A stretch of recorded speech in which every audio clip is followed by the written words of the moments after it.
Travis Gillespie. In the last video, you learned how to change from base 8 to base 10. And in this video, let's move on. We'll learn how to change from base 10 to base 8. So using our last example, we found that 271 octal became 185 decimal. Let's take 185 decimal. And we're going to change it to base 8. So we should end up with 271 if all works out well. Well, you know that 185 is between 8 squared, which equals 64,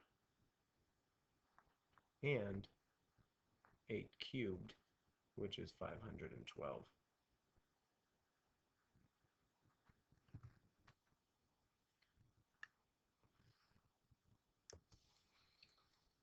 Since 8 to the third power, and any number greater than 8 to the third power, such as 8 to the fourth power, since these numbers are greater than 185, you're not going to find any multiples. But you're not going to find any of the multiples in 185. But since 8 squared, right to the second power, is smaller than 185, there's at least one multiple within 185. So what we're going to do here is do repeated division, and we're going to do repeated division using the values 8 to the squared, or second power, 8 to the first power, and then 8 to the 0 power. Remember, guys, that most people, what they want to do is say, hey, 8 to the first power is going to be the rightmost number, meaning the ones value place. But just remember, there is 8 to the 0 power, which is the rightmost place. This would be our ones place. It's a common error for most people to stop at the ones value and say, hey, this first power, 8 to the first power, is going to be the rightmost place. Just remember, 8 to the 0 power is to the rightmost place. So let's do repeated division here. And what I'm going to get is 185 divided by 8 to the second power, equals 2 remainder 57. Why is this 2 remainder 0? Well, let's look at this another way. I'm going to change colors real quick. Let's look at this like 185 divided by 64. 185 divided by 64. Well, I didn't change colors. Well, 64 times 2 is 128. So 185 divided by 64. If I did this with a calculator, would equal 2.89. However, I could also say 185 divided by 64. Well, 64 goes into 185 at least 2 times. So 185 divided by 64, that equals, well, it at least equals 2. And then I'm going to have a remainder. But what is it? Well, since 64 equals 128, I'm going to say, hey, 185 minus 128, which equals 57. So therefore, I have 2 remainder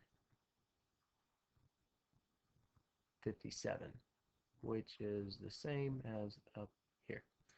Alright, so now let's go back to the yellow, because I'm going to move on to my next value, which is going to be 57. I'm taking 57 here.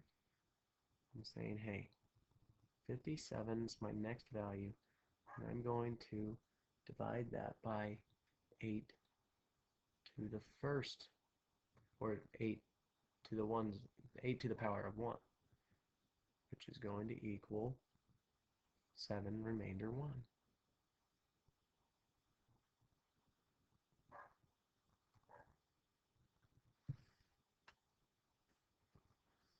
Again, if I change my color, we could work this out, that 8 8 times 7, well, 58 divided by 8, 50, I'm getting tongue-tied, but if you were to think about this another way, it would be, well, 8 goes into 57 7 times, because 8 times 7 equals 56. And there would be, from 56 to 57, there would be a remainder of 1, because 57 minus 56 equals 1. So that's where my remainder 1 comes from.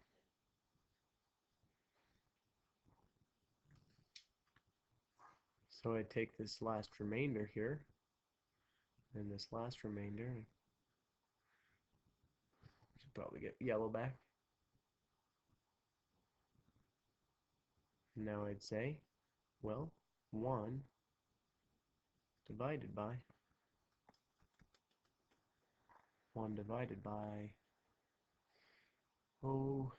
8 to the 0 power. Well, 8 to the 0 equals 1, so 1 divided by 1 is 1 with a remainder of 0.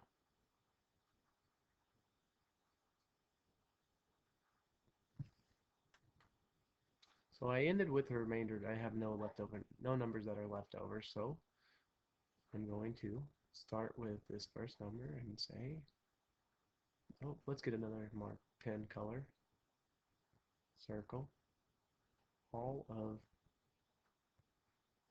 my results, and I have 271, so I see that 185 decimal equals 271 octal.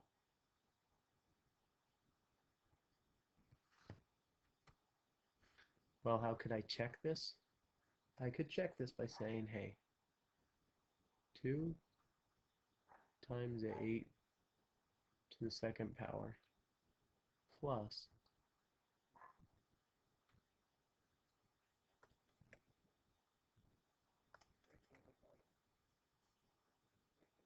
7 times 8 to the first power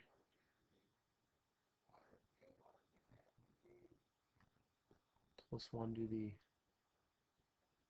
times 8 to the 0 power. This would equal 185.